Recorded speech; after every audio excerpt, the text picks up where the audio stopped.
promovido pela Associação dos Juízes Federais da Bahia, a JUFBA, por meio da Escola dos Juízes Federais da Bahia, EJUFBA, em parceria com a Seção Judiciária da Bahia, ocasião em que será apresentada a palestra Inteligência Artificial e o Judiciário, a ser proferida pelo professor Maurício Requião. Para compor a mesa diretora dos trabalhos, anunciamos a excelentíssima senhora presidente da Associação dos Juízes Federais da Bahia, juíza federal da 2ª Vara da Subseção Judiciária de Feira de Santana, Gabriela Macedo Ferreira.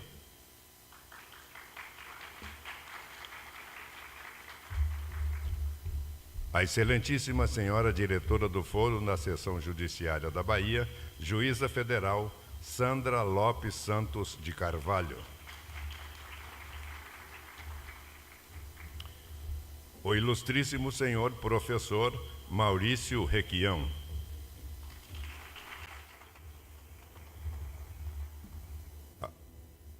O excelentíssimo senhor diretor da Escola dos Juízes Federais da Bahia, juiz federal da 11ª Vara da Seção Judiciária da Bahia, Saulo José Casale, Bahia.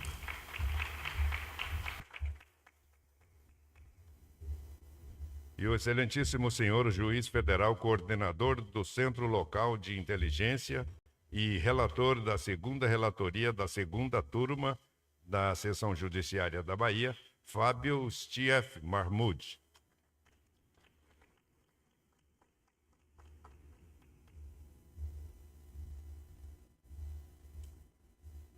Agradecemos as honrosas presenças de magistradas, magistrados, servidoras e servidores da Seção Judiciária da Bahia, demais autoridades, advogadas, advogados e demais pessoas presentes.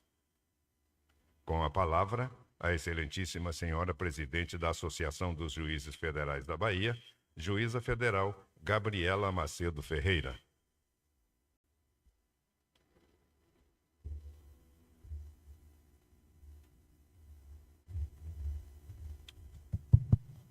Bom dia a todos. Bem-vindos à 4ª edição da Sexta Jurídica.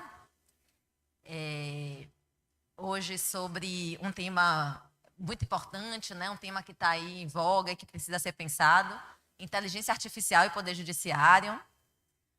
Dou bom dia aos nossos queridos, ao nosso querido auditório, juízes, servidores, queridos dessa casa, estudantes. Cumprimento também os membros da mesa, nossa querida diretora, sempre carismática, a doutora Sandra, aqui acompanhando o nosso primeiro evento em sua gestão, e já quero agradecer a toda a nossa JUFBA. Cumprimento o professor, doutor Maurício, muito obrigada por ter aceitado o convite, uma honra tê-lo aqui conosco. Cumprimento também o doutor Fábio, diretor da Central de Inteligência, coordenador da Central de Inteligência da Justiça Federal, e que está acompanhando os projetos do Tribunal sobre Inteligência Artificial, e aceitou prontamente o convite para atuar aqui como debatedor, para trazer essas informações úteis, né, e questionamentos sobre o tema. E o meu querido parceiro de associação, nosso diretor da escola, Saulo Casale. Esse projeto das Sextas Jurídicas, né, tem caminhado bem, é um projeto que busca trazer temas importantes para reflexão, né? Nós precisamos estar sempre estudando para aprimorar a prestação jurisdicional, para oferecer um poder judiciário mais célere, mais eficiente. E é isso que a Escola de Juízes Federais da Bahia, órgão da Associação de Juízes Federais da Bahia, da JUFBA, busca. O tema é de grande relevância, como eu disse, no momento atual, no momento de uma era de sociedade digital, uma era em que todo mundo tem um smartphone, né, um mini computador, o que não se pensava há alguns anos atrás, né, quando até alguns de nossos juízes começaram a atuar como juízes, quando ainda se usava a máquina de datilografar. Essas ferramentas digitais, elas podem contribuir bastante para o grande problema do Poder Judiciário, que é o tempo do processo, o congestionamento, e também para outros problemas como a falta de coerência, né, da nossa jurisprudência, de uniformidade. E aí surgem questões interessantes que são trazidas aqui hoje ao debate, né? O que é essa inteligência artificial? São máquinas com mentes? são sistemas que atuam exatamente como seres humanos, né? Qual é o conceito de inteligência artificial? Como ela pode nos ajudar, né? Com essas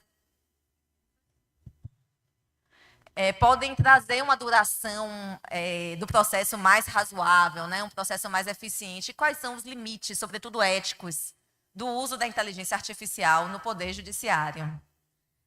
Então, com esses questionamentos e sem mais delongas, eu passo a palavra para o nosso ilustre palestrante, o Dr. Maurício Requião, doutor em Direito, professor da Faculdade de Direito da Universidade Federal da Bahia e da Faculdade Baiana de Direito, advogado e pesquisador no tema, e por isso tem muita autoridade no tecnologia.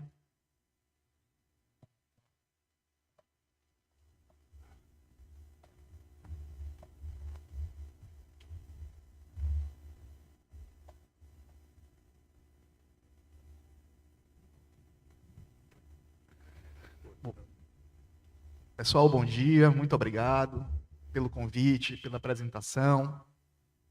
Já comecei mostrando minha afinidade com tecnologia, que eu não soube nem ligar o microfone, né? Mas, apesar disso, vamos aqui hoje falar algumas coisas, algumas preocupações, alguns cuidados, que eu acho que a gente tem que pensar e debater quando a gente trata dessa ideia de inteligência artificial no judiciário. Gabriela começou ali falando, né, sobre o que é inteligência artificial, e eu acho que é uma pergunta extremamente pertinente, mas que eu não vou aprofundar muito por conta do tempo. Mas teve um ponto que ela falou, que eu não ia nem falar disso, mas que a gente estava falando, né, a presencialidade às vezes evoca essas coisas. Teve um ponto que ela falou que eu acho importante a gente pelo menos distinguir, né?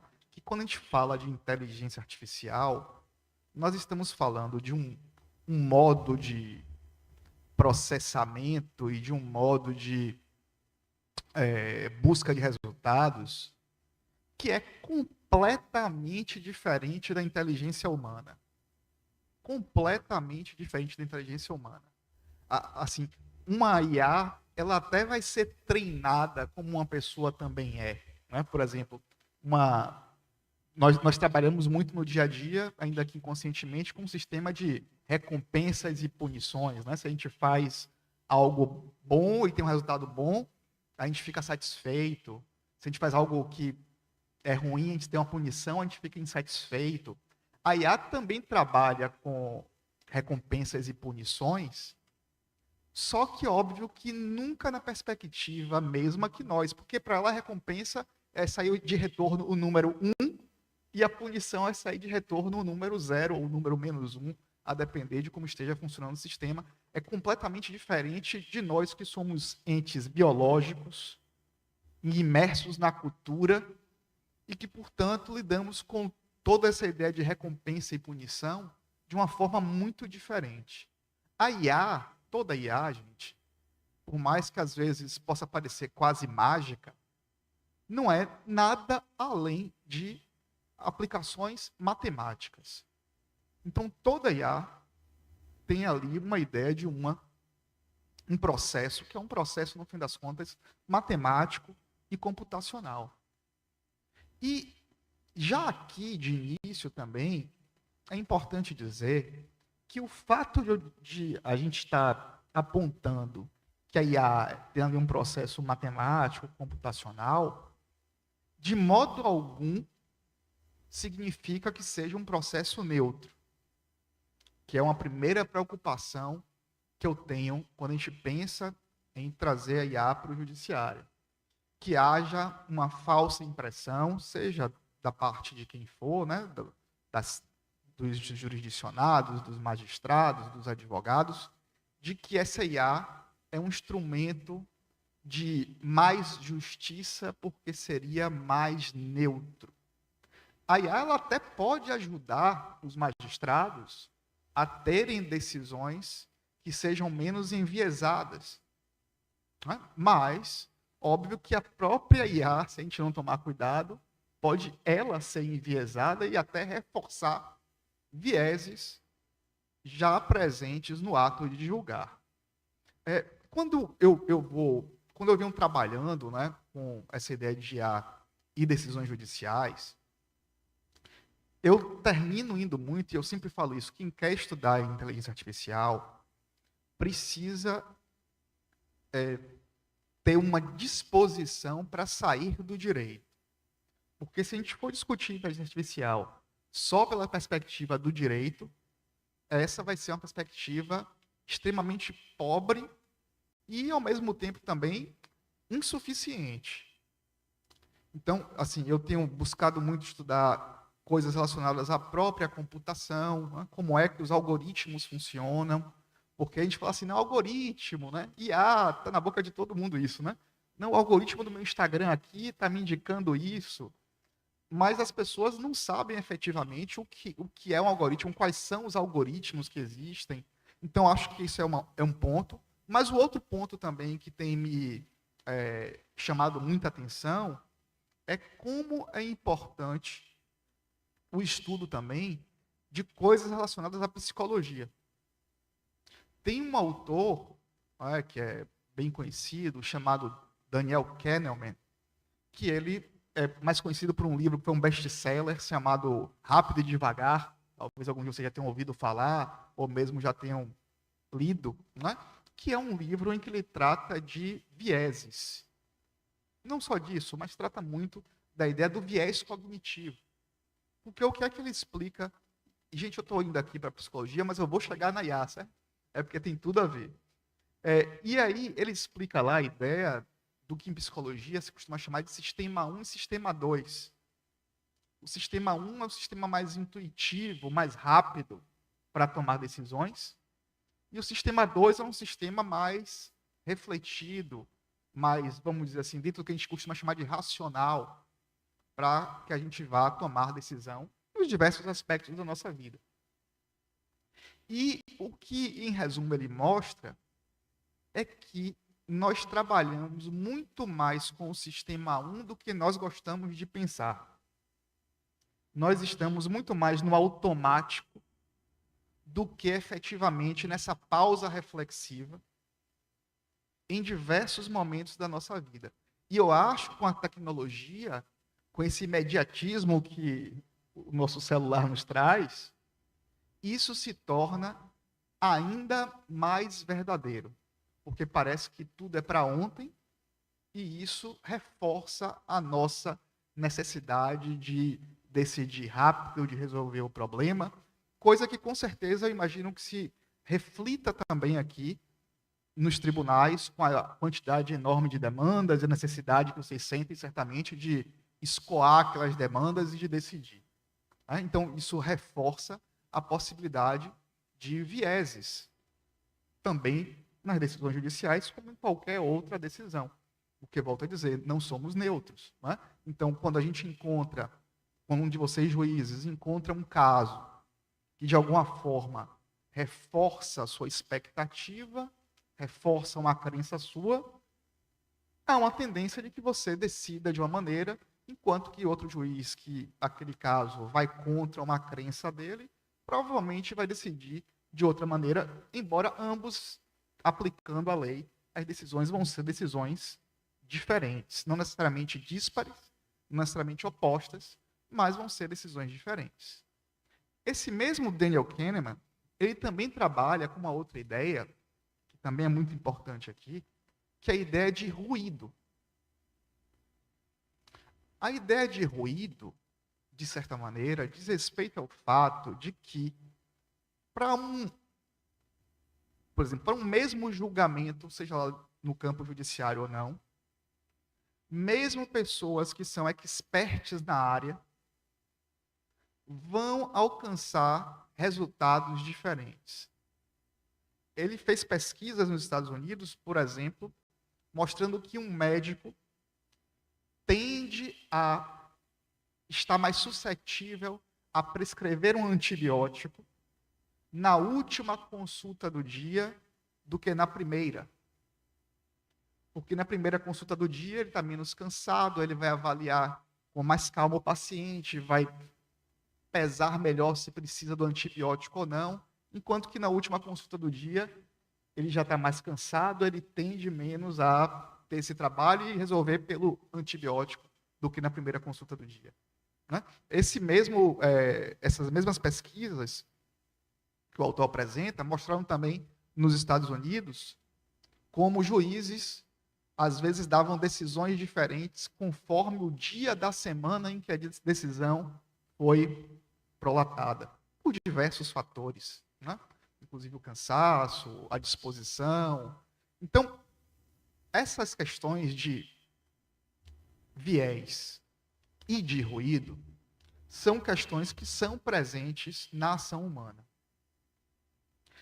E aí, quando a gente pensa na IA atuando nos tribunais, óbvio que a gente pode pensar numa gama muito grande de atuações. Algumas, eu acho que causam menos preocupação em todos nós, que são simplesmente sistematização, automatização, por exemplo, de tarefas mais administrativas, né? Como diretora do foro, certamente tem uma série de tarefas administrativas que talvez uma IA pudesse resolver algumas delas com mais facilidade, com mais eficiência, sem precisar tomar o tempo de um ser humano. Porque, no fim das contas, é isso que a gente está discutindo aqui. Né? Como é que nós vamos otimizar o tempo dos seres humanos e o que é que a IA pode substituir nisso. Agora, quando a gente vem para a atividade fim do magistrado, aí eu acho que a gente precisa tecer aqui uma série de considerações. Primeiro, porque nós podemos pensar nessa atividade do magistrado dentro do ato de julgar, a IA atuando de diversas maneiras.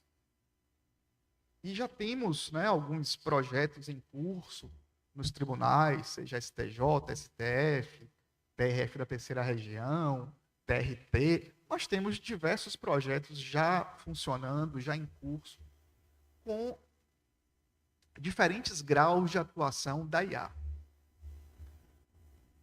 Eu primeiro não vou tecer aqui minha opinião, eu vou só mostrar esses diferentes graus, quais podem ser. Né? Nós temos uma possibilidade, que é, por exemplo, de a IA auxiliar decisões judiciais a partir, por exemplo, de reunião de outras decisões, reunião de uma jurisprudência que costuma acontecer sobre aquele caso. Ela pode, por exemplo, numa decisão, por exemplo, de uma indenização, ter uma base de dados que mostre qual é a média de valor que se costuma dar para casos similares. Então, vejam que, nesse primeiro caso aqui, que eu estou colocando, a IA ela atua como uma ferramenta de suporte, vamos dizer assim, informacional. Ela faria algo que talvez o magistrado pudesse fazer pesquisando, né? Mas que ela, pela sua capacidade de automação, consegue fazer com muito menos tempo e abrangendo uma base de dados provavelmente muito maior. Então, essa é um campo. Um segundo campo que a gente pode pensar é um campo em que a IA, além de fazer isso, também já pode sugerir decisões.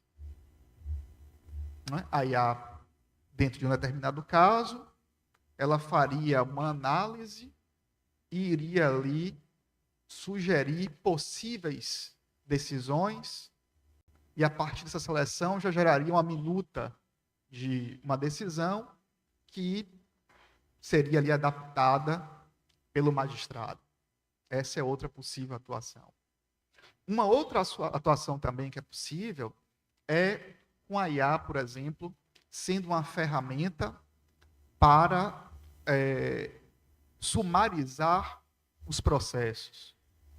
A IA poderia pegar, por exemplo, uma petição inicial, extrair dali quais seriam os principais pontos, poderia analisar os documentos e dizer o que cada documento traz ali de mais relevante, né? Então, é outra possibilidade de atuação da IA.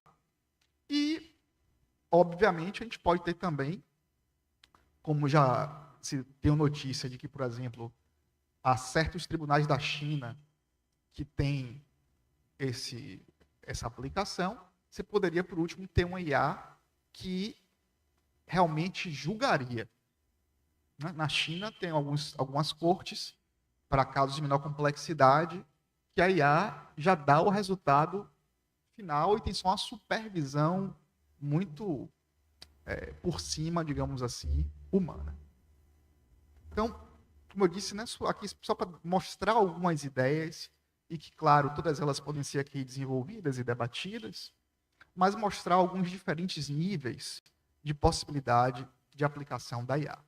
Né? E o que eu tenho conversado com juízes, aqui desse tribunal e de outros, né, tenho tido alguns encontros similares a esse aqui, eu tenho notado muito entusiasmo, né, dos juízes com a IA, e eu agora vou começar a parte que talvez não seja tão agradável, que é de jogar um certo balde de água fria, né, mostrar diversos problemas e diversas preocupações que eu tenho com esse uso da IA nos tribunais. Tá?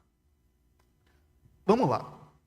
Um primeiro ponto, voltando lá para a questão do viés, que eu disse que seria importante, diz respeito às bases de dados.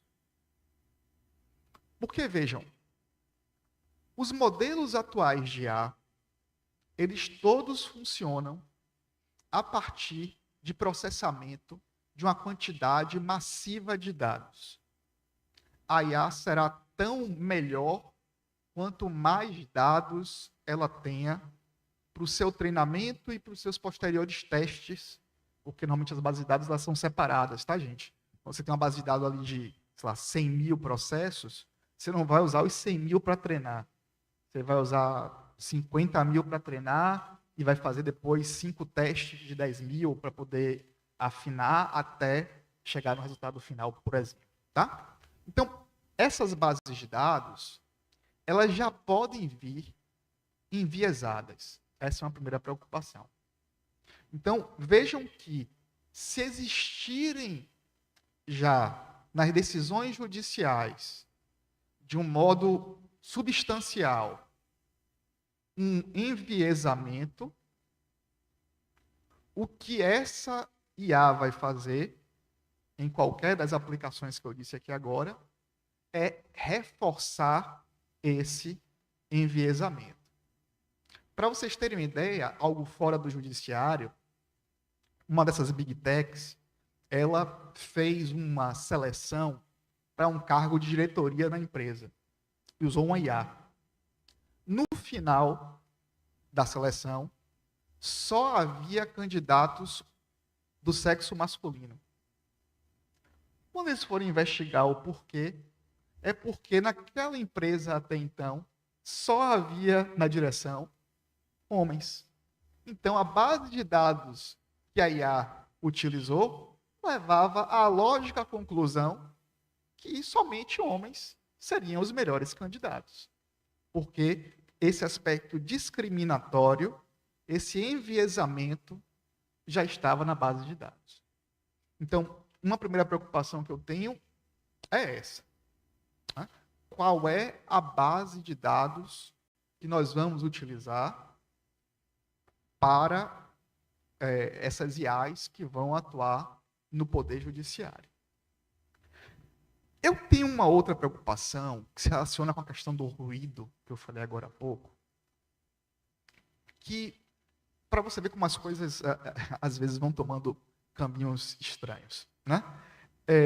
Acho que a maior parte dos presentes aqui, né, todo mundo, ou quase todo mundo do direito, já ouviu falar de Ronald Dworkin, né? E a ideia de teoria da resposta correta, né? A ideia do juiz Hércules, que me soa mais como uma metáfora, né, de uma ideia de que deve haver um esforço, uma busca pela melhor decisão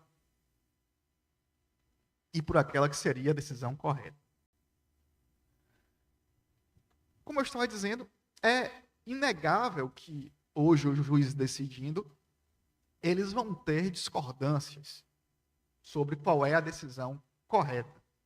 E se Maurício, for analisar as várias decisões, provavelmente eu vou concordar com alguma e vou dizer, não, essa daqui é a decisão correta. A decisão de Sandra é a decisão correta e a de Saulo é a decisão errada. E a ideia de ter respostas corretas, ou de ter uma resposta correta, me parece, enquanto um plano, algo muito desejável. Né? Seria o ideal que todos recebessem a decisão mais justa possível. E quando a gente olha para a IA, num primeiro momento, a gente pensa que a IA talvez conseguisse fazer isso. No sentido de que, bom, a IA ela não vai ter ruído. Ela não varia. Né? Ela nunca está cansada, o time dela nunca perdeu na véspera, o filho não está com problema na escola, não brigou com o marido, com a mulher. A IA nunca fez isso. E a IA está o tempo todo igualzinha. Então, ela conseguiria fazer com que 10 pessoas ali que cometeram o mesmo crime, em mesmas circunstâncias, teriam exatamente a mesma pena. E não uma variação de pena muito grande, a depender de com que juiz é que viesse a cair. Isso, num primeiro momento, quando a gente olha assim, parece uma coisa positiva. Mas eu venho refletindo que não é tão positivo assim. Porque, de novo, a IA vai dizer que a pena é X anos, ou que a indenização é Y reais, com base na base de dados. Essa base de dados, a leitura dela, também não é, assim como ela própria não é neutra, a leitura dela também não é neutra. Porque quem vai programar a IA vai dizer, esse fator aqui tem um peso X, esse fator aqui tem um peso Y, esse fator aqui tem um peso Z. Então, o resultado que essa IA vai dar vai refletir a preferência de alguém ou de algumas pessoas. E aí, o que eu tenho medo aqui, e eu vou falar disso aqui em outros desdobramentos, é o que eu venho chamando, um termo aqui que eu cunhei, que eu venho trabalhando. Meu medo é a ideia de uma tecnocracia decisional. De que a gente tenha uma IA ditando o que seria essa resposta correta. Quando, na verdade, o que ela está ditando é uma resposta correta para alguma pessoa que teve o poder de decidir como ela decidiria. E, embora, obviamente, né, eu não vi nenhum projeto pensando em dizer que a IA vai dar o parecer final e acabou e o juiz não vai interferir, embora o juiz vá interferir, o peso da decisão de uma inteligência artificial afeta a sua capacidade decisória. Eu estive num evento ano passado que tinha uma pessoa que trabalha em um dos grandes hospitais de São Paulo, não lembro se era o Einstein ou era o Sírio-Libanês, que tinha lá instalado um sistema de IA que realizava leitura de imagem. Na medicina, a medicina diagnóstica é uma das áreas que a IA tem atuado mais, certo? Porque ela consegue detectar ali na imagem coisas que o olho humano não consegue. E tinha essa IA e, claro, tinha os médicos responsáveis pela análise da imagem para dar ao final o diagnóstico. O que se notou lá nesse hospital foi o seguinte: os médicos mais experientes, eles costumavam dar o seu laudo e depois recorrer a IA para poder notar se tinha algo a ajustar, se foi parecido, se foi diferente, em que grau houve essa diferença. Os médicos mais jovens costumavam, primeiro, ver o laudo da IA e depois dar o seu laudo. Raramente em desconformidade com o laudo da IA. Então, pensem também, né, por analogia, aqui no judiciário. Talvez um juiz que já decidiu aquilo centenas, milhares de vezes, ele, agora que instalou um IA que gera uma minuta para ele, por exemplo, ele diga, não, deixa eu ver aqui o que é que esse IA geraria de resultado para esse meu caso. Aí, pô, realmente aqui é parecido com... Pô, é muito diferente. Agora, imagine um juiz recém-empossado que tenha que dar aquela decisão pela primeira vez. E ele tem esse mesmo recurso de IA. Vocês acham que com que frequência ele vai se arvorar a dar uma decisão diferente daquela que lhe seja posta pela IA como sendo a correta? O peso para ele aqui de discordar da IA é um peso muito grande. Né? É um peso muito grande.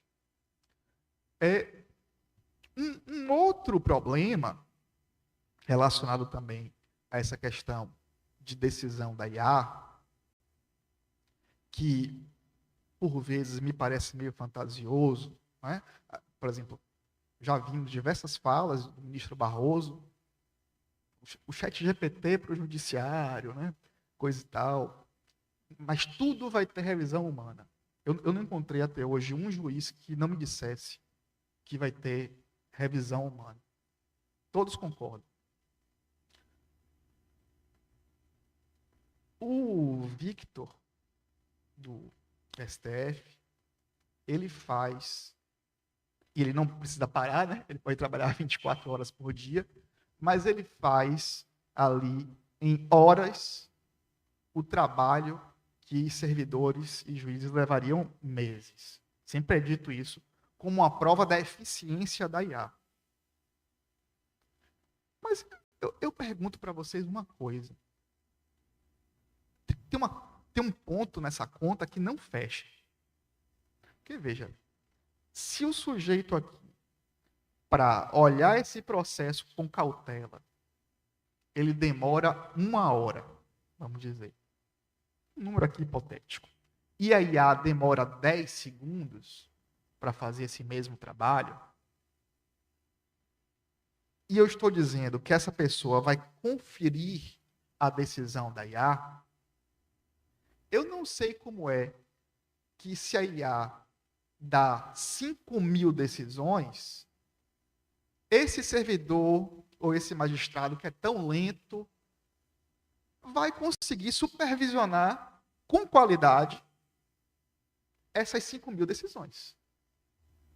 Essa matemática, eu ainda não encontrei uma explicação. Porque por mais que o tempo seja menor para conferir do que para fazer,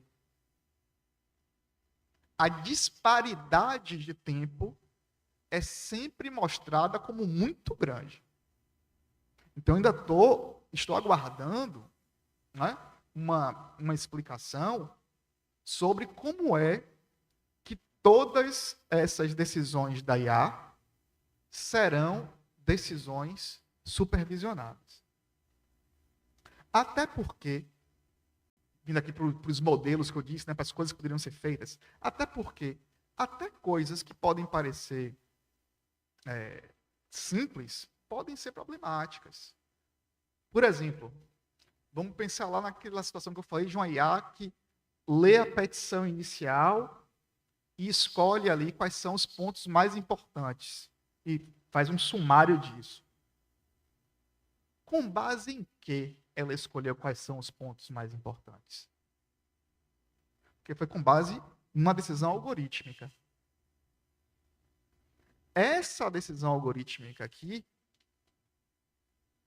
para dizer que aqueles são os pontos mais importantes, ou que esse documento serve como prova e esse documento não serve como prova, de novo, foi uma escolha de alguém no momento que programou essa IA. E não pensem também que não se encontrará depois, sem muita demora, modos de influenciar essa IA para ir num sentido ou em outro. Porque aparecerão, com certeza, IAs ofertadas aos advogados para que eles consigam redigir petições que deem lá o hit, deem lá o sucesso, quando analisadas pela IA que o judiciário tem. Isso certamente acontecerá. É outra questão. É outra questão. Um outro ponto também, quando a gente pensa nas IAs que podem automatizar algumas coisas, eu acho que a gente tem que ter algum cuidado sobre o que pode ou não ser automatizado. Porque normalmente o que se fala é processos repetitivos. Eu acho que para processos repetitivos, coisas como a IA, por exemplo, 10 minutos. Coisas como a IA, por exemplo, minutar, são mais simples. Veja, para ser até mais preciso, eu tenho menos problemas com a IA redigir. A IA redigir a partir do que o magistrado já decidiu. Porque isso acontece hoje, sem a IA. Né? Tem um assessor que já tem os modelos prontos e você diz, essa decisão daqui vai ser nesse sentido, e o assessor vai lá e ajeita, né, aquele modelo seu que já está pronto para a decisão ser naquele sentido. Isso já acontece, né? Nós sabemos disso. Isso acontece corriqueiramente. Então, você tem um IA que o magistrado, após analisar o processo, diz, redija aqui uma decisão, seja sentença ou não, em tal e tal sentido, os fundamentos são esses e esses e esses, e a IA poupa o magistrado de ter que parar para redigir, e o magistrado confere no final e ok, eu tenho pouquíssimos problemas com isso. Eu acho que é um bom uso da IA no judiciário, que pouparia muito tempo e seria baixo o risco para os jurisdicionados. Agora, a automação de decisões, eu já me preocupo muito mais. Claro que coisas simples como um processo ficar concluso após certo ato automaticamente, isso é ok. Né? Mas até decisões como, por exemplo, se é justiça gratuita ou se não é, se tem conexão ou se não tem conexão, são decisões que, às vezes, podem ser mais complexas do que parecem. Uma outra preocupação que eu tenho também, que por enquanto não está acontecendo, mas pode vir a acontecer, é de haver uma IA para o judiciário que seja uma IA para todo o judiciário. Porque aí a chance dessa tecnocracia decisional vai aumentar muito. Mas mesmo dentro do próprio tribunal, isso também me preocupa. Especialmente quando a gente pensa no direito de recurso, no direito à revisão das decisões. Porque se eu tenho uma IA, que é usada, vamos dizer aqui, pelo TRF, e por todo o TRF, e o magistrado de primeiro grau utiliza essa IA para dar uma decisão, e dá a decisão no sentido X, e a parte não concorda com essa decisão e recorre, quando o magistrado de segundo grau for analisar a decisão e o recurso, ele vai analisar isso usando a mesma IA que deu o resultado da primeira decisão. Então, me parece que isso é algo extremamente problemático. Porque a mesma influência que houve para a decisão em primeira instância se reforçará no segundo grau. E como é que fica, né, esse direito aí do recurso? Esse direito à revisão das decisões judiciais que todos os sujeitos têm. Então é mais um problema. É mais um problema. Minha presidente da mesa chega a dar um suspiro aqui de tristeza com tantas coisas, tantas objeções que eu que eu estou trazendo, né? Mas eu acho que são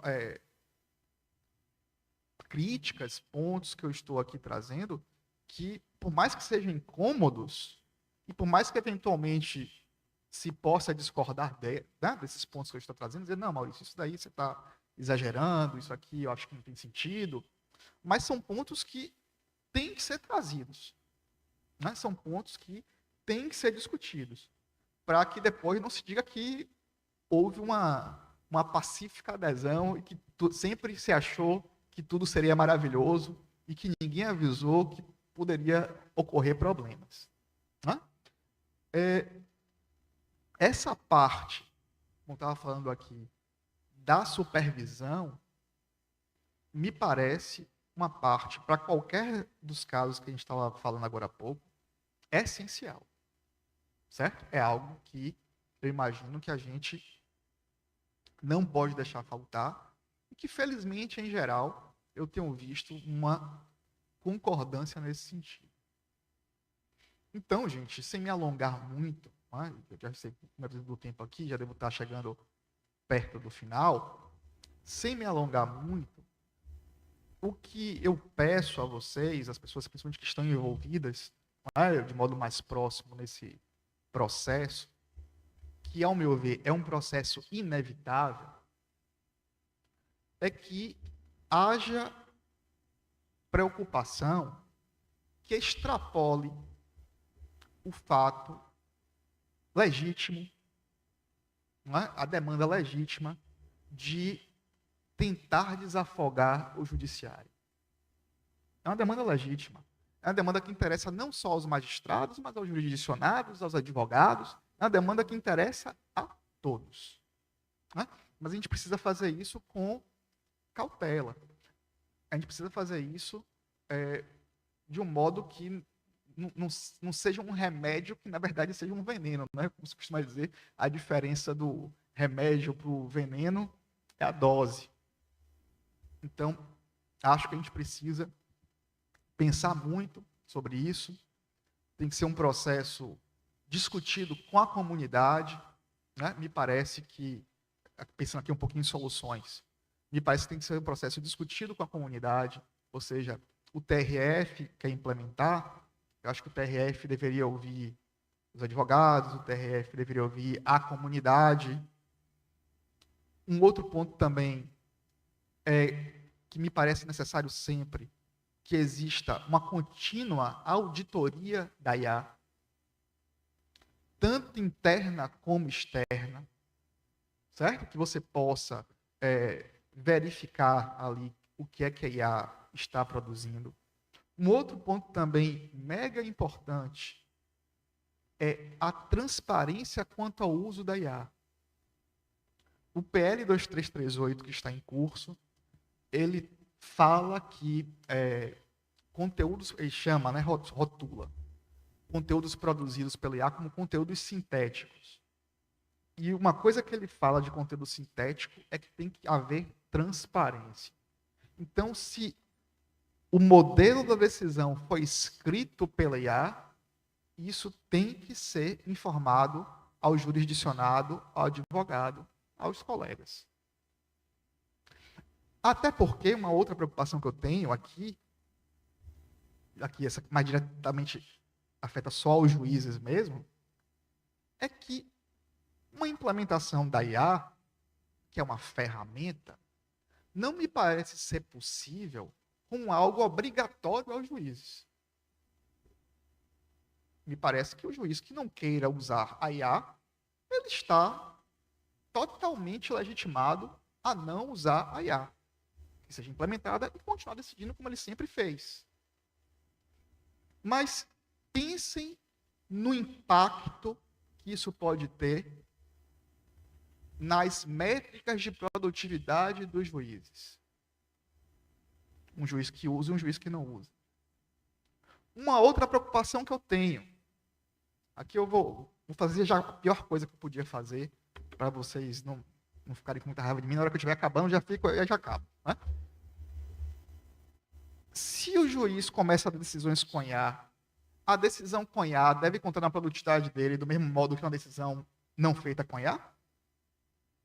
Como é que vão ficar os casos complexos que a IA não vai resolver? Vão ficar... Porque um argumento que se tem é vai liberar o tempo do juiz para resolver os casos complexos. Mas se para ele for melhor bater uma meta gigantesca só de casos simples que a IA faz, como é que vão ficar esses casos complexos? Quanto tempo o juiz vai querer, de fato, dedicar a eles? Então, gente, já tive aqui meu aviso final dos 2 minutos, né? Acho que já estou, de fato, encerrando. Repito aqui de novo, vamos implementar a IA no judiciário, acho que isso é importante, mas vamos tomar cuidado para que não se implante essa tecnocracia decisional, para que não haja prejuízo aos jurisdicionados, né? Para que a IA seja, na verdade, um ponto de melhoria, né, na excelência do tribunal e não um ponto que possa vir trazer algum prejuízo. Então, muito obrigado pela atenção de vocês e encerro por aqui.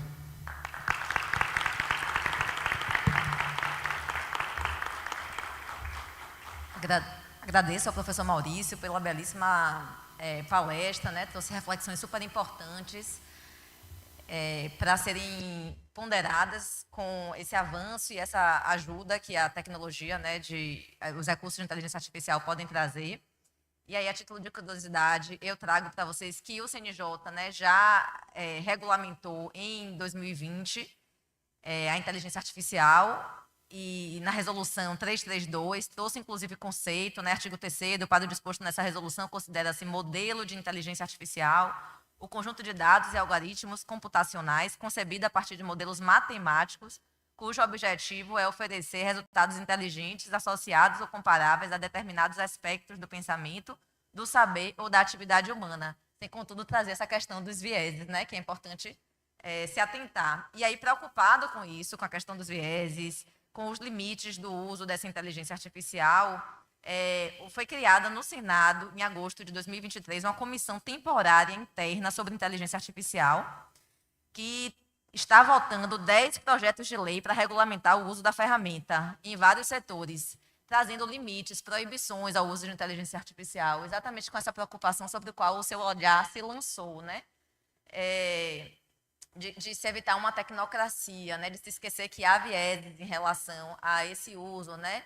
Uma preocupação em que se transfira para a máquina, né, as decisões, sobretudo para aqueles juízes que estão ingressando, ainda inexperientes, sobretudo em casos que estão relacionados à liberdade do ser humano. Então, eu vi aqui, né, nesses projetos, aqui na leitura rápida, que estão muito focados no direito penal, né, em que tem esse bem resguardado em relação à liberdade. Mas eu vou passar aqui a palavra para o nosso debatedor, o colega Fábio, que vai tratar sobre os projetos do tribunal, já com um olhar mais positivo, né? Nós tivemos aqui as ponderações, e um olhar mais preocupado, e agora vamos trazer o que de benefício nós podemos ter, já sob essa ótica do professor Maurício, e talvez até trazer alguns questionamentos que ele possa rebater. Passa a palavra, então. Bom dia a todos. Eu gostaria de, inicialmente, estender os cumprimentos aos participantes aqui dessa mesa, na pessoa da nossa diretora, a doutora Sandra. Eu ouvi com atenção as reflexões aqui do nosso palestrante e, coincidentemente, elas vão ao encontro também das preocupações demonstradas nas últimas reuniões no Centro de Inteligência. Então, eu vou trazer aqui o projeto piloto relacionado à utilização da IA. É uma IA que trabalha com processamento de linguagem neutra, o sistema blindado, né? E ela vai ser utilizada inicialmente, né, a ideia, após o trabalho desenvolvido pelos colegas Rafael Lima de Castro e Rodrigo Gonçalves de Souza, juntamente com o setor de tecnologia do tribunal, utilizar essa inteligência artificial para otimizar o trabalho desenvolvido pelos magistrados de origem. Naqueles processos, inicialmente, haveria, evidentemente, uma possibilidade de ampliação em relação ao escopo das matérias, mas o objetivo inicial seria o quê?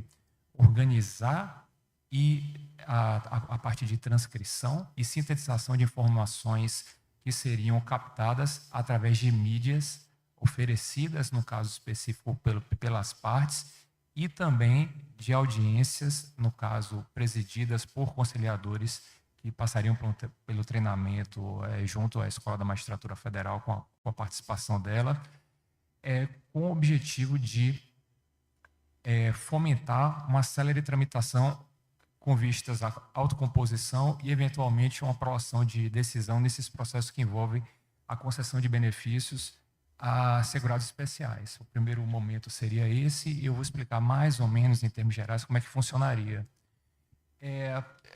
Esse processo chegando, vamos supor que o segurado pretende obter uma concessão de aposentadoria por idade na qualidade de segurado especial. Esse processo, caso houvesse, ele entraria em um determinado fluxo. Caso houvesse, por parte do demandante, a apresentação de mídias, e aí essas mídias, elas necessariamente deveriam atender a alguns pré-requisitos. Os arquivos, por exemplo, teriam que ter o tamanho de 50 megas, formato MP4, identificação, no caso do depoente, das testemunhas, e uma série de respostas que seriam dadas nessas mídias, digamos assim, arquivos gravados, confeccionados pela própria parte, que seriam, digamos assim, apresentadas pelo magistrado e pelo INSS e, eventualmente, pelo próprio advogado da parte autora. Essa mídia seria utilizada pela IA, que faria uma transcrição, em média, pelos testes que verificamos, são transcrições que na íntegra dão algo em torno de 40 a 50 laudas, e a inteligência artificial também seria capaz de, a partir dessas laudas, de todas aquelas informações transcritas, redigir um texto conciso, com informações, claro que essas informações são estabelecidas em parâmetros determinados pelo programador, mas que fariam a síntese dos aspectos mais relevantes, fáticos e jurídicos que teriam ocorrido na audiência. Então, seria, digamos assim, um grande resumo dos aspectos mais relevantes e possibilitaria também que, eventualmente, as partes verificassem também a segurança de tudo que foi dito ali, porque haveria a transcrição de toda a documentação anexada ao PJE, mas permitiria o que, a partir dessa degravação, transcrição e síntese, o encaminhamento desses autos a uma unidade de atendimento e conciliação virtual, que estaria subordinada ao SEJUC, para que o INSS eventualmente fizesse uma proposta de acordo, de forma a que houvesse uma autocomposição muito mais célere, sem que precisasse efetivamente passar por aquele crivo do magistrado. Uma outra possibilidade que se vislumbra é a designação de uma audiência de conciliação, presidida justamente por um conciliador treinado em colaboração junto com a ESMAF. E também seria feita essa audiência, alguns parâmetros de questionamento seriam feitos necessariamente, e a IA faria a mesma coisa. Ela faria a degravação de tudo que foi dito naquela audiência, que foi presidida por aquele conciliador, e posteriormente faria uma síntese dos aspectos mais relevantes de natureza fática e jurídica que foram tratados. Então, vamos supor, por exemplo, a primeira testemunha, e há inclusive a possibilidade de identificação de trechos. O INSS questiona, por exemplo, aquela parte passou um tempo trabalhando em São Paulo, o que a primeira testemunha disse sobre isso? Aspectos que seriam fundamentais a caracterização da qualidade segurada durante o período de carência previsto em lei. Essa é uma ideia que os colegas tiveram, é uma ideia que, como nosso palestrante identificou, não é de cunho essencialmente decisório. Ela visa apenas, em um primeiro momento, fazer essa transcrição e organização de tudo o que foi dito naquela audiência ou naquelas mídias que foram apresentadas pela parte, de forma a otimizar uma autocomposição e, eventualmente, caso não haja a possibilidade de acordo, vamos supor que o INSS não queira fazer um acordo naquele processo. Esse processo retornaria ao fluxo normal da vara e o magistrado faria, evidentemente, teria a liberdade de, se quiser presidir a audiência, conduzir uma nova audiência ou se valer também daqueles dados que foram reproduzidos naquele ato pré-processual. Então, o objetivo realmente do tribunal, através dessa experiência, é fomentar uma tramitação mais célere com vistas à autocomposição. Temos também aqui na Bahia uma iniciativa, acho que nossa colega Sandra está ciente, conversei, né, sobre o doutor Rafael, né, lá em Vitória da Conquista, que ele está tentando, Rafael Yanner, está tentando desenvolver um processo que já está com o pessoal da informática, relacionado à utilização da IA para fornecimento de informações buscadas pelos demandantes ou advogados. É porque é muito comum nas subseções do interior termos a necessidade de ter um servidor com atendimento, destinado ao atendimento constante. E hoje, cada vez mais, eu conversando com colegas, nós identificamos que com o aumento expressivo de demandas, nós precisamos cada vez mais de servidores destinados à realização da atividade fim. Então, ele já iniciou alguns testes, já foi encaminhado para a análise do setor de informática acerca da viabilidade, mas o objetivo é o quê? Proporcionar ao cidadão ou ao demandado, dentro de parâmetros pré-estabelecidos, a possibilidade de obter informações relacionadas à tramitação do processo, futura expedição de RPV precatório, com vistas ao quê? A possibilitar que o magistrado de origem possa alocar aquele servidor para desenvolver uma outra atividade que seja mais necessária ao funcionamento regular da vara. Inicialmente, são esses os projetos que nós temos, que são os mais recentes. Esse projeto especificamente em relação às audiências, né, de natureza previdenciária, acredito que será dado inicialmente essa fase de teste realmente lá na 7ª Vara do Maranhão, que é conduzida pelo nosso colega, que é um dos idealizadores do projeto. Esses dois colegas, inclusive, Maurício, são extremamente assim apaixonados pela área. O computador deles é uma coisa assim excepcional, assim, e são pessoas assim extremamente vocacionais e interessadas no assunto. Então é isso que eu teria a dizer sobre esses projetos mais recentes que temos. E pensamos no Centro de Inteligência, na utilização da inteligência artificial. Nossa preocupação lá, me parece que é algo comum a todos, é a questão da segurança. Inclusive, os questionamentos que farei depois para vocês são relacionados à segurança. E a visibilidade é muito importante, como você bem mencionou, que todas aqueles, que as possibilidades de erro, porque tem um processo, evidentemente, de machine learning, e a possibilidade de erro com alucinações e tal é grande, ela existe. E é muito importante que todas aquelas informações obtidas, organizadas e sistematizadas em um documento rígido pela própria IA, sejam de acesso às partes, aos litigantes, e possam ser auditáveis também. Então, a preocupação do tribunal justamente é nesse sentido de algo incipiente. Você já havia mencionado a possibilidade de avanço, e me parece que é algo inevitável que ela vá avançar para essa parte decisória também, mas inicialmente, como a nossa preocupação maior é com segurança, estamos bem naquela etapa inicial de organização, sistematização e proporcionando às partes uma possibilidade de controle em relação à transparência do processo. Na medida do possível, que sabemos que um dos grandes problemas relacionados à IA é a questão da transparência nos algoritmos, né? Mas isso eu farei questionamentos depois para você. Agradeço a todos. Passo a palavra ao nosso palestrante para responder as questões postas e também se manifestar, se possível, sobre esses dois projetos ainda, né, incipientes. E acho que pouco controversos, já que não abrange necessariamente a matéria decisória, mas eu dou um passo adiante e questiono se esse robô que transcreve as audiências, né, o que foi dito na audiência de conciliação, que não foi presidida pelo juiz, se ele minutar uma sentença, fizer uma minuta de sentença, nesse caso, seria possível, se houver transparência, né, se nessa decisão constar lá que essa minuta foi feita por um robô, mas supervisionada por um juiz? Vamos lá. Qual seria a problemática disso? Seria possível? Porque eu acho que é importante até a gente dar esse passo adiante. Vamos lá, vamos lá. Primeiro, falando das iniciativas, claro que eu estou ouvindo agora, né, não tenho como fazer um julgamento mais aprofundado, mas me parecem iniciativas boas, responsáveis, tá? Iniciativas que dão um passo para depois pensar em dar outro passo. Acho que é assim que isso tem que acontecer. Um ponto aqui na fala, que eu queria aproveitar para destacar, é o seguinte: diz que está sendo aplicado inicialmente na 7ª Vara Federal do Maranhão, não é isso? E eu acho que esse também eu não cheguei a comentar isso, mas acho que esse também é um outro cuidado muito importante, né? Uma medida muito interessante. Na IA, se fala muito de sandbox.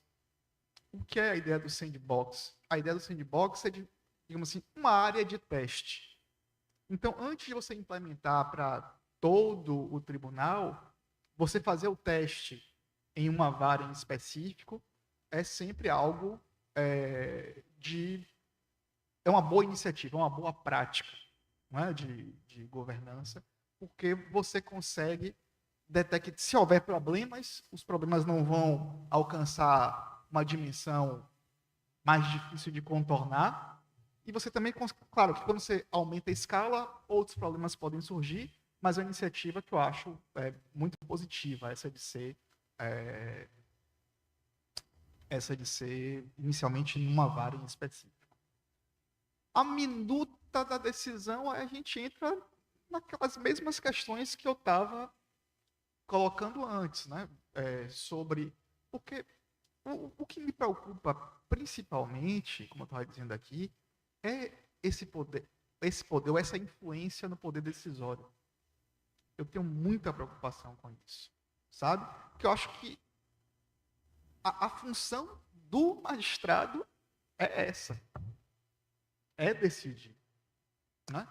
Aí, veja, uma audiência que ele não viu, que foi minutada os fatos pela IA. A própria IA também fazia uma minuta de decisão. Como eu, se fosse magistrado, não tinha coragem de assinar isso. Eu não vi a audiência. Eu vi o que a IA me disse que a audiência foi. E aí, ela própria também já me diz quais são os fundamentos jurídicos e como eu devo decidir, e eu assino esse cheque em branco. Sabe?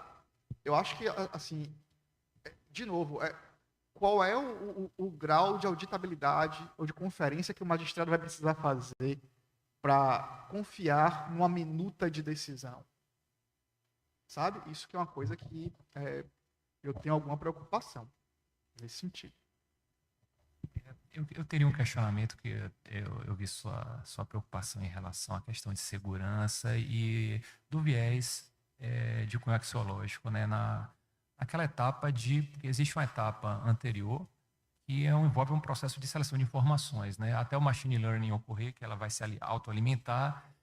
E aí eu estava lendo uma experiência que ocorreu em alguns estados americanos, eu não sei se chegou a ter o conhecimento do Compass, que ele fazia aquele perfil em relação à possibilidade de reincidência. Basicamente, o que ocorreu lá nos Estados Unidos, isso foi no ano de 2016, alguns estados americanos estavam utilizando essa inteligência artificial como uma forma de auxiliar na dosimetria ou adequação da sanção de natureza criminal.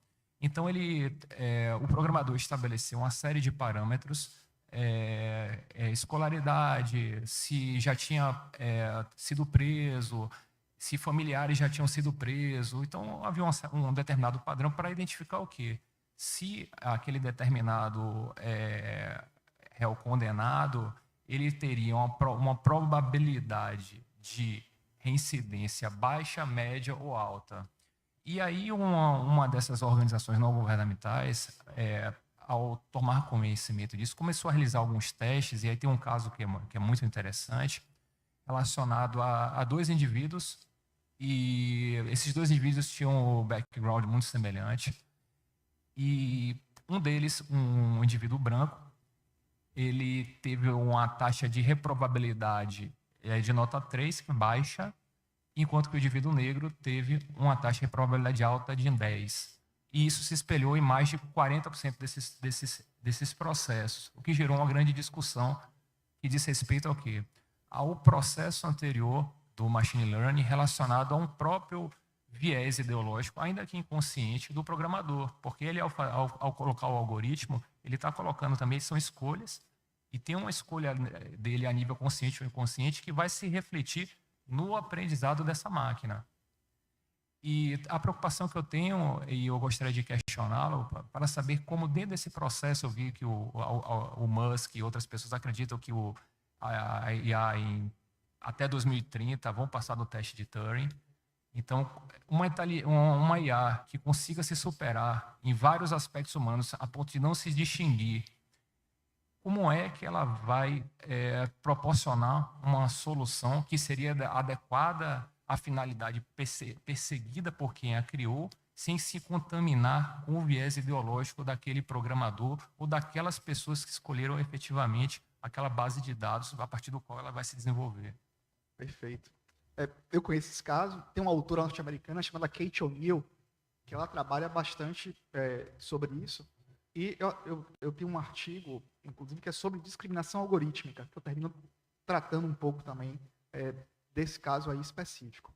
É interessante notar que esse caso é bem emblemático, porque ele estampa o racismo sendo reproduzido numa escala maior. E como você falou, era uma IA que inicialmente tinha uma finalidade de calcular a taxa de reincidência e que começou, vejam também, né, como as lições são interessantes, que começou a ser utilizado pelos magistrados não só para isso, mas também para fazer dosimetria da pena. O objetivo dela era mas os magistrados começaram a, com base nesse ponto de reincidir ou não, escolher a dosimetria da pena. E aí, como você trouxe, os fatores que foram colocados para a IA analisar isso já eram fatores racistas. Porque, por exemplo, perguntava onde o sujeito morava. E cada localidade já ia ter um peso se ele podia reincidir ou não. Se colocava não só se já teve familiar preso, tal, mas se verificava também se já foi abordado pela polícia. Uma pessoa numa vizinhança mais violenta, e por conta do racismo, uma pessoa negra ou hispânica, eram os dois mais pesados nessa IA, obviamente eram muito mais abordadas pela polícia e havia o registro de abordagem policial do que uma pessoa branca. E aí você me pergunta, né, como é que a gente vai fazer isso? Para evitar, por exemplo, uma discriminação racial. Vamos pegar esse exemplo. Né? Eu acho que o primeiro ponto é a gente admitir que existe nas decisões uma discriminação racial. A gente admitir que o processo penal e o direito penal é racista. Acho que esse é o primeiro ponto. Ele é seletivo. E admitir que nas decisões judiciais isso é replicado. Porque se essas decisões judiciais vão ser a base de dados, talvez fatores que estejam lá colocados, como o réu morava em tal bairro de Salvador, que é um bairro claramente conflagrado pelo tráfico de drogas, se essa informação tiver um peso, pode ser que o cidadão que mora nesse mesmo bairro e que não estava envolvido seja mais facilmente identificado, a velha discussão aqui, né, do traficante e do usuário. Então, acho que o primeiro ponto é esse, a gente admitir que isso existe. Né? Admitindo que isso existe, uma solução que eu sempre aponto é que se tente formar equipes plurais na programação e na avaliação. Né? Pelo menos na minha cabeça, é muito mais difícil eu ter uma máquina que selecione critérios racistas se eu tiver pessoas negras e preocupadas com a questão da raça, atuando na formação de como é que essa IA vai funcionar. Porque, por mais que eu, que sou aqui homem branco, possa me preocupar com isso,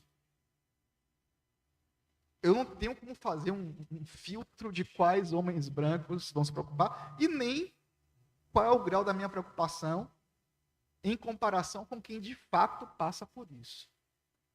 Então, acho que um caminho para tentar evitar esses vieses é justamente que, ao longo desse ciclo de vida da IA, haja participação dessas populações vulneráveis que poderiam ser afetadas pelos vieses mencionados. Eu acho que um dos caminhos possíveis é esse. Somado a, como eu já disse, uma ideia de auditoria constante. Né? Nos procedimentos de IA, se costuma falar muito de Red Team. O Red Team é uma equipe fora da equipe que é da IA, então não deveria ser algo do tribunal, deveria ser algo externo, que vai ser formado ali por especialistas das mais diversas áreas, cuja função é fazer essa IA dar errado. Então, vai ter a pessoa que vai ficar ali testando os limites de tempos em tempos, ou de um modo mais constante, auditoria mais constante, para ver se eu consigo fazer com que essa IA seja racista, por exemplo. Né? Então, essa criação de Red Teams, por exemplo, me parece que é um fator também que pode auxiliar, além, como eu disse, de, na construção, nós já buscarmos ter equipes plurais que se preocupem com evitar esse tipo de viés discriminatório. Posso fazer um questionamento ou como estamos de horário? Ok. Eu tenho agora um questionamento de cunho mais abrangente, que envolve a questão do impacto no mercado de trabalho, né? Eu estava lendo a entrevista do Ray Kurzweil, que é o diretor de tecnologia do Google, né? Ele há 20 anos escreveu um livro que a singularidade estava próxima, e agora ele escreveu um mais recente tratando desse tema, né? E ele acredita que até 2045, em relação à questão da singularidade, basicamente o que ocorrerá uma fusão entre o homem e a nuvem, né? E aí você teria, através de... Ele é um cara que, quando escreveu o livro há 20 anos atrás sobre tecnologia, as pessoas achavam que era ficção científica, mas o avanço da força computacional, melhores programações, fez com que a IA deslanchasse ao longo dos anos, né? E através desse processo de inserção de nanobots em nosso cérebro, nós basicamente teríamos o quê? Um iPhone na nossa cabeça. Qualquer informação seria acessível rapidamente e, no entendimento dele, haveria um crescimento exponencial da capacidade do ser humano. Dentro dessa questão em relação ao viés ideológico, né, que nós sabemos que a IA ela vai se autoalimentando, ela vai se desenvolvendo, vai superar o pensamento humano em vários campos. Eu queria saber qual é a sua visão, porque hoje tem até alguns especialistas tentaram, né, fizeram um abaixo-assinado, tentando fazer para o pessoal, olha, vamos estabelecer algum tipo de limite em relação ao desenvolvimento, externando preocupação. O Bill Gates é preocupado, Stephen Hawking já havia demonstrado, né, que a IA seria a última invenção do homem. Então, mas ele é um cara extremamente, o diretor do Google, ele é um cara extremamente positivo em relação às possibilidades futuras. Envolve a questão da concepção de imortalidade, transferência de consciência para a nuvem, coisas assim extremamente interessantes. Eu queria saber qual seria a sua visão, a sua percepção pessoal acerca desse futuro que me parece inevitável, né, com a força realmente que ela vem ganhando e ocupando todas as nossas atividades do cotidiano. Me parece que é um movimento inevitável. O que é que você pensa em termos de perspectivas para essa nova realidade? Que vai afetar a nossa sociedade, seguramente. Massa. Muitas questões interessantes aqui. Vou tentar ser breve, mas dava para a gente ficar batendo papo sobre isso aí por 1 hora.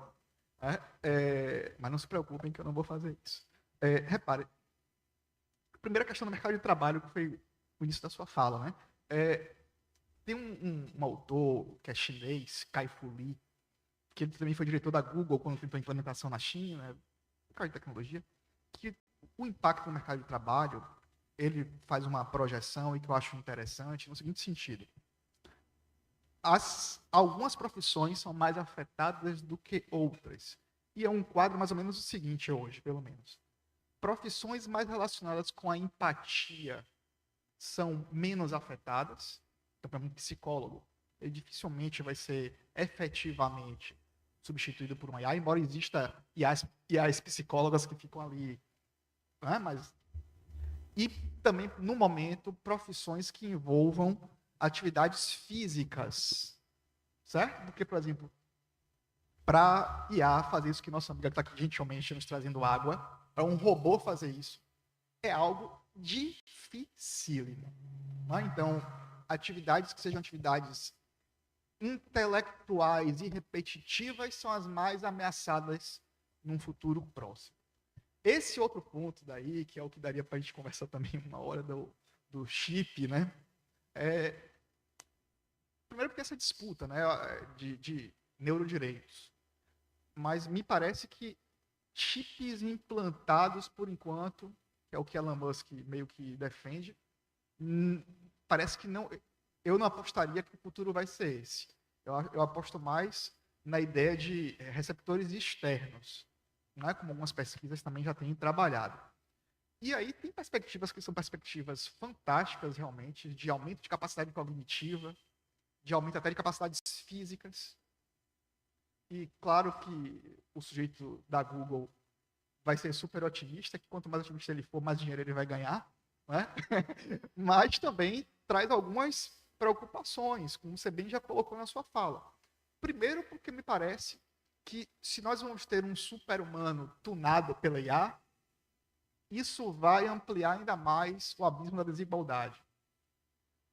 Se hoje é só uma questão de status, o sujeito ter o iPhone, sei lá quanto é, 15, e eu ter aqui meu modesto Motorola, e uma questão com a qual eu posso não me importar, o sujeito ter uma inteligência ampliada, porque ele pode comprar um chip, e eu não ter porque eu não posso, aumenta ainda mais a desigualdade social que nós já vivemos. Essa é uma preocupação que eu tenho. Então, me parece ótimo que a gente possa, né, ter essa quase fusão que vai nos permitir resolver problemas, talvez, que antes nós não conseguiríamos, ou a IA sozinha também não conseguiria. Me parece fantástico, mas eu tenho essa preocupação do aumento da desigualdade social, que a gente já estava falando antes, né, na sentença lá, que tratava de modo diferente. Me parece que a gente pode ter um aumento ainda maior nessa desigualdade social. Me preocupa também o uso bélico disso, porque eu poderia, por exemplo, aqui a gente está no terreno quase da ficção, né, mas uma ficção próxima. Eu inclusive, escrevo literatura, eu estou com um projeto que tem umas 5 páginas só, de uma distopia que é sobre isso. Mas imagine, você pode ter, né, soldados que não tenham medo, soldados que não sintam dor, soldados que não sintam remorso. É uma preocupação. Além também com uma preocupação que a gente já estava conversando antes aqui no bate-papo, antes de iniciar. Hoje a gente se preocupa com o fato que a gente fala, nosso celular capta aqui, e aí quando você abre o Instagram ou o TikTok, se você for um jovem, tá lá o que você falou. Imagine algo que esteja em tese podendo ler os nossos pensamentos. Porque os estudos hoje, mais avançados que a gente tem nessa área, apontam que você, a partir de certos impulsos elétricos, você já consegue prever impulsos elétricos do cérebro, né? A leitura dele, você consegue prever algumas coisas. E o avanço da tecnologia é de prever mais. Então, se hoje, com o celular, nossa vida já é extremamente vigiada pelas big techs, imagine um chip que tenha uma capacidade de leitura neural, que possa saber coisas que você não falaria, saber coisas sobre você que talvez até mesmo você não saiba, ou saiba e negue. Né? Então, acho que também são questões assim, éticas ainda mais preocupantes, mas eu espero que a gente ainda tenha um tempinho, alguns anos, para a gente ir debatendo isso antes desse tipo de tecnologia ser efetivamente viável. Mas muito obrigado, suas questões foram excelentes. Quero parabenizar, então, nosso debatedor, trouxe questões excelentes para reflexão. E assim nós encerramos. Vou passar a palavra para o nosso diretor da escola e finalizamos o evento. encerrando realmente, agradecendo a presença de todos, agradecendo aqueles que acompanharam pela transmissão online, que estão à distância também, e dizer que acredito que nós, aqui na sessão judiciária, devamos voltar, revisitar esse tema. Inclusive, prevemos já com a participação de alguns colegas, outra cesta jurídica, onde eles vão demonstrar como, na prática, utilizar inteligência artificial no auxílio à confecção no nosso caso aqui, sentenças, decisões. Isso acredito que vai ser de grande interesse para todo mundo. E nós já tendo, por parte do nosso professor Maurício, a advertência de que a inteligência artificial é arriscada. Nós temos a grande probabilidade de realizar ancoragem, de trazer vieses estabelecidos e enfrentar a massificação. Hoje, inclusive, em tribunais superiores, as decisões já são elaboradas com inteligência artificial, vêm massificadas, e aí se recorre ao elemento humano para fazer a revisão daquilo, só que o recurso é julgado novamente pela inteligência artificial, e se cria um círculo vicioso, e essa encruzilhada, esse beco sem saída, ele já está se formando no Brasil. Nós temos essa massificação, a inteligência artificial ela vem com massificação, e é um risco muito grande. Nós temos de tentar, professor Maurício, resgatar, né, o fator humano, colocar ele na revisão, na publicidade, no controle, na transparência, e isso nós estamos vendo aceleradamente ser perdido. Mas teremos, é inevitável, agora o Meta 2 do tribunal, todos os 5.000 processos da Meta 2 do tribunal que estão no mutirão, o tribunal contratou uma assistência de inteligência artificial. Quem está fornecendo, me parece que é a Google, e os computadores serão os computadores do DataPrev, e vão trazer 5.000 votos em segundos para os magistrados que estão auxiliando esse Meta 2. É uma realidade hoje no Tribunal da Primeira Região, é uma realidade em todo o judiciário brasileiro, e agradecendo, então, a presença de todos, e felizes por realizar da parte da JUFBA, da EJUFBA, essa atividade acadêmica que é importante que façamos e continuaremos a fazer. Convidar todos para o almoço. Encerrada, então, a sessão de hoje. Muito obrigado pela presença. Antes do encerramento, Saulo, eu queria só prestigiar aqui a presença de Liliana Sarmento, que é do nosso Núcleo de Gestão Estratégica, Inovação e Objetivos de Desenvolvimento Sustentável, NUCG, que tem trabalhado aí nessas iniciativas de introdução da inteligência artificial como recurso para ajudar o juiz aqui em primeiro grau na Seção Judiciária da Bahia. E convidar já, deixar aí o convite e a informação do nosso próximo evento em setembro, dia 12 e 13 de setembro, uma quinta e uma sexta-feira, o @2º Congresso Desafios do Poder Judiciário na Contemporaneidade, né, que contará com excelentes palestrantes e logo estaremos divulgando, tá certo? Uma boa tarde para todos, um bom almoço, e assim encerramos a 4ª edição da Sexta Jurídica.